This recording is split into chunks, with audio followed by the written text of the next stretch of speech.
And it's good here for the Virgin Islands Consortium. I am here now with running mate, gubernatorial candidate for the Diase-Coffelt team, Mr. John Canegata. I shook the last lieutenant hand. Well, at least he's running, so I got to shake your hands too. Absolutely, absolutely. How you doing today? I'm doing quite well, quite well. Virgin Islander, cruising, you're feeling good. You look good, man. At Point Udall, the most eastern point in the United States? Yes, absolutely, yes. absolutely. I feel well. Why you decide to join this race right now with Ms. Coffelt? There's so many reasons, but I'm going to use a short one, this version. You know, Warren Buffett mentioned a couple of years ago in regards to the economy of America, he's not satisfied with the direction that the country was going.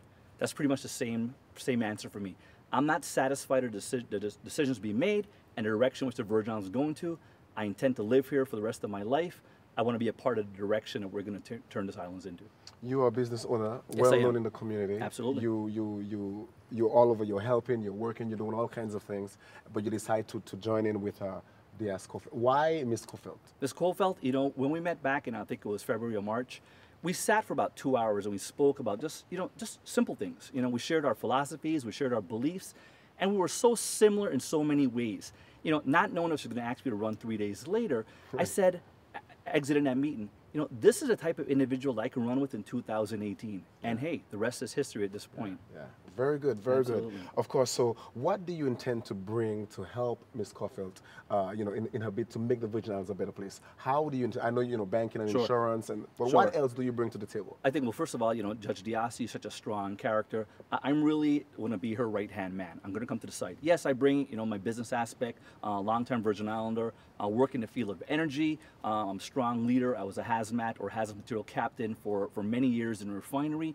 You know, I'm a certified analytical troubleshooter. What we do, we solve problems. So ultimately, what am I responsible for? Bank and insurance, cadastral, passports, corporations. But I think it's so much more than just being stuck into that kind of that frame, Lieutenant Governor. Yeah. We have to be boots on the ground type of individuals And that's to what you're solve gonna our do. problems, and that's where we're going to be. Yeah. Boots on the ground to solve all of our problems. Healthcare, education, energy, agriculture. We're here to come to the whole picture and just solve all of these. Ms. Coffelt spoke a little bit about the WAPA situation, well, a lot about it extensively, and how you bring a special skill set to that. What do you know about WAPA, and how would you make it better? Well, absolutely. You know, I worked in an industry for almost 20 years. It's actually 15 years in Hovenson Energy, but I've been some other consultant outside, so it makes it about 17 years. You know, I know the dynamics. You know, I know the difference between a heat rate and a BTU. Yeah. You know, I know the difference between a waste heat boiler and just a conventional type of boiler. Yeah. So having some of that hands-on knowledge and understanding. The judge earlier mentioned about, you know, the whole single payer usage fund and how that's one aspect without any kind of investment to save money. Now I'm talking about, hey, let's get in there and see where else we can do. We're going to convert from diesel over to propane. So we are going to realize some savings there. But there's so much more savings to be realized in how we run the equipment and how efficient we do that.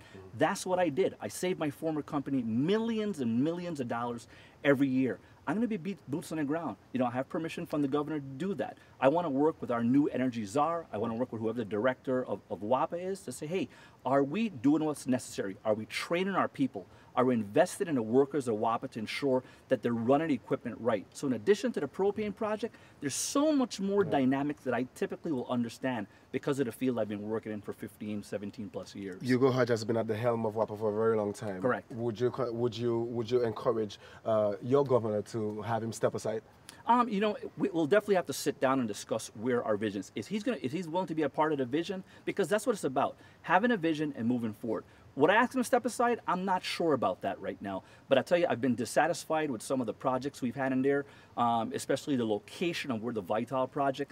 I think we should have put a lot more thought into where the location of this multi-million-dollar facility is going to be for the long term. Right now, we're near to homes and housing communities and schools. I think a lot more process should have gone into where we actually would lay this down. 30%, we're going to see some 30% savings, according to Hugo Hodge himself, once the propane tanks come online. Do you think that's enough? No, it's not. 30% is going to bring us down to about 40-something cents a kilowatt. It's not going to be attractive to bring businesses right here. Puerto Rico has a goal to be down to 16 cents. I think realistically, the Virgin Islands can get down in the low 20 cents. Right now, I believe because we're being overcharged, if you were to do an analysis of the price per barrel versus what we get out of the waste heat boilers, it's not really adding up. We should be down to about 30-something cents per kilowatt, which I believe is about 14 cents, actually 24 cents higher than where we should be. Are they achievable? Absolutely. But we're so tied up. There's so much translucency in regards to how we're paying electrical bills, how we're going to absorb these street light costs now. I just don't think that we're given the true picture or we truly understand. Absolutely. You're not in agreement with that? Not at all, not at all. You know, I understand that, hey, you know, that citizens have to pay taxes, but we're pretty much being overburdened here in the Virgin Islands, okay? Property taxes supposed to cover a large portion of that. You know, I'm not understanding exactly where our money is going. So we really need to get a grasp of how we're managing our funds and ensure that we're doing it properly so the dollars can go to where they're intended to be. You and Ms. Coffelt make a great team, of course, but I'm sure, or I'm assuming that there may be disagreements. Are there any disagreements as it relates to policy? You know, nothing serious whatsoever. We smiled. There was one small thing and it wasn't even a disagreement. It's just basically, I'm a little bit more open-minded on one thing. I'm not going to tell you right now what it is. I think I know what it is. It does have to do with some medicinal stuff. Right. But again, and so that is expected. You know, you have two people coming together, and if everything is, you know, we agree with everything, I don't think that's a healthy thing. Correct. You know? Absolutely. And so that's good. I'm not a yes man, and she's not a yes or a no or a dictator either. Absolutely. We're both tough personalities, but I understand my position as Lieutenant Governor too. Yes. Okay. Well, she said she sees St. Croix, or she sees St. Croix, at least one aspect of it as being an agricultural hub. Sure. What else do you see St. Croix taking advantage of? History. You know, St. Croix has such a rich history in regards to the 7 flags that have flown over here. We often hear the maroon slaves in Jamaica. The Virgin Islands had a maroon slave colony. You know, that needs to be exposed. Like I said, this is the most eastern point of the United States. Our sugar history, our rum history. There's just so much of that for people. The Danish tourists, they come here right now, and they are so engrossed with the history because there's a link between, obviously, St. Croix and Denmark, you know, being a Danish colony prior to the United States. I think we can sell that. Right now, several years ago, I think the Virgin Islands was one of the top 2 or top 3 tourist destinations for spring breaks, right? It's not because the government was doing something, it's because the island sells itself. Now, if we do a better job marketing it, the sky's the limit. So, of course, your team comes out strong against corruption. Absolutely. Strongly. Ms. Coffelt spoke about it. Here's the thing. You have leaders who come before they become leaders, right, or officials. They come out strong on certain things, and on certain issues, and as soon as they get in, well, the system starts changing them. It starts changing them. How are you promising the people that you're going to remain the same? That you're going to remain the same John Canegata, and you're not going to become... they can't find you, they can't see you. You know, your mind is just elsewhere. You're not doing what you said you would do. How can the people expect you to remain true to your original plans? I'm a native son of the soil. You know, I plan to walk through Gallowsbury where I grew up and in Hungry Hill. My mom's dog, I've committed to walk my mom's dog every couple of days. People see me on the bypass.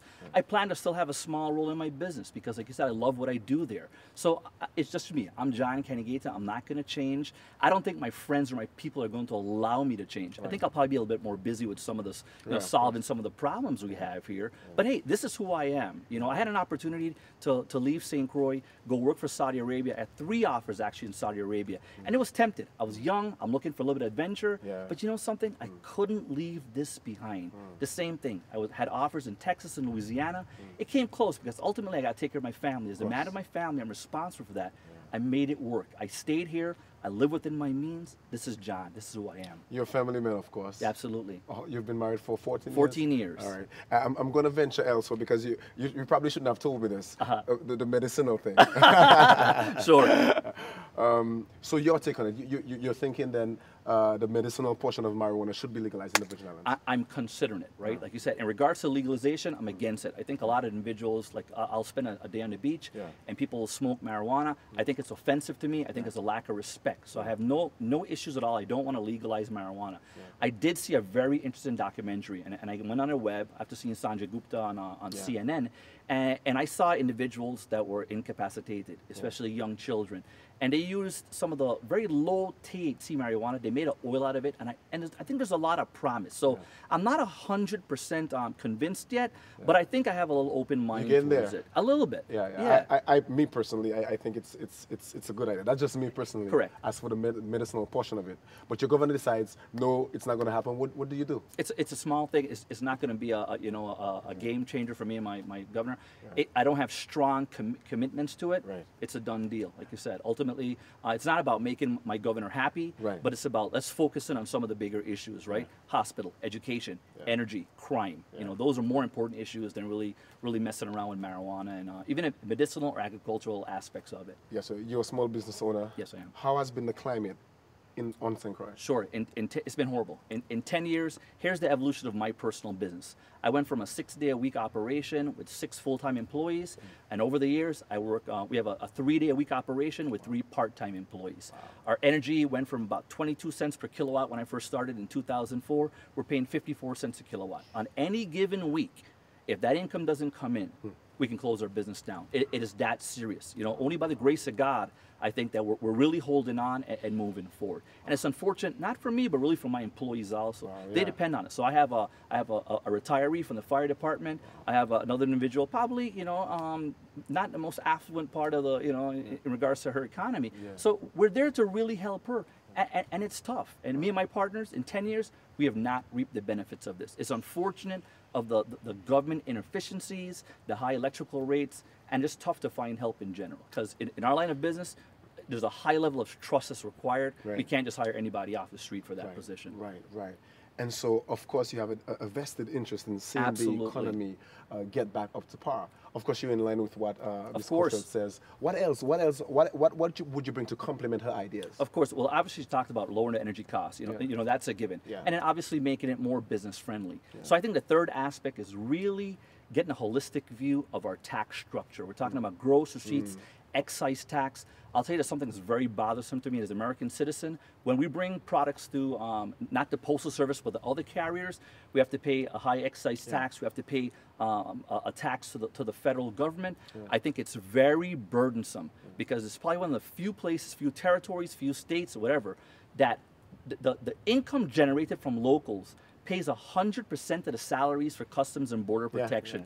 You know, we really got to think outside the box and say, you know, come on, U.S. government. You know something? We're a territory. We can't drive to Florida. We can't drive to Texas. We're here in a little atoll in the middle of the Caribbean Sea, all by ourselves.